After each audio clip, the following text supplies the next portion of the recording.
रात के सन्नाटे में बारिश की बूंदें खिड़की पर टपक रही थीं। अनीश अपने पुराने मकान की लाइब्रेरी में बैठा था, तभी उसे एक पुरानी किताब के बीच से एक तस्वीर मिली। एक लड़की की मुस्कुराती तस्वीर। पीछे लिखा था, मिलोगे तो पहचान लोगे। दिल की धड़कन तेज हो गई। अगले ही दिन उसे उसी हवेली के बाग में वही लड़की दिखी, सफेद साड़ी में, बारिश की बूंदों में भीगती हुई। उसकी आंखों में अजीब सी चमक थी। तुम यहाँ? अनीश ने कांपती आवाज में पूछा। लड़की मुस्कुराई। मैं तो हमेशा से यहाँ हूँ, बस किसी का इंतजार था। उनकी बातें मानो समय को रोक देती। हर मुलाकात में एक रहस्य छिपा था।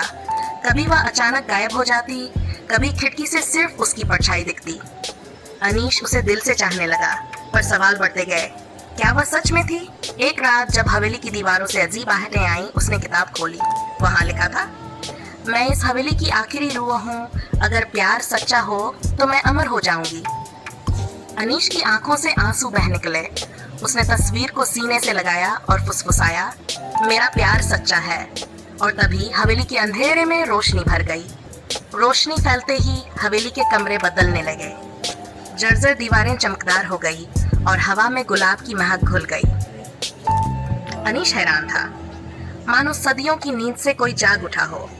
अचानक वही लड़की उसके सामने खड़ी थी। अब की बार वह और भी हकीकत जैसी लग रही थी।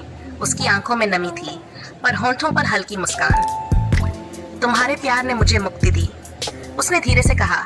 अनीश ने कांपते हाथों से उसका चेहरा छुआ। वह सचमुच वहां थी। गर्म सांसें, धड़कता दिल, सब वास्तविक। लेकिन लड़की रुक गई। अगर मैं तुम्हारे साथ रहूं तो यह हवेली हमेशा जीवित रहेगी, इसकी रहस्यमयी ताकतें भी। क्या तुम मुझे वैसे ही स्वीकार कर पाओगे? अनीश के सामने दो रास्ते थे। एक, उसे मुक्त कर हमेशा के लिए खो देना। दूसरा, रहस्यों और परछाइयों से भरी जिंदगी को गले लगाना। उसने उसकी आंखों में देखा और मुस्कुराकर कहा, रहस्य हो या सच्चाई, अगर तुम साथ हो तो मुझे कुछ और नहीं चाहिए। लड़की की आंखों में चमक लौट आई। हवेली की खिड़कियां खुली और चांदनी की रोशनी उन दोनों पर बिखर गई। उस रात रहस्य और रोमांस एक हो गए।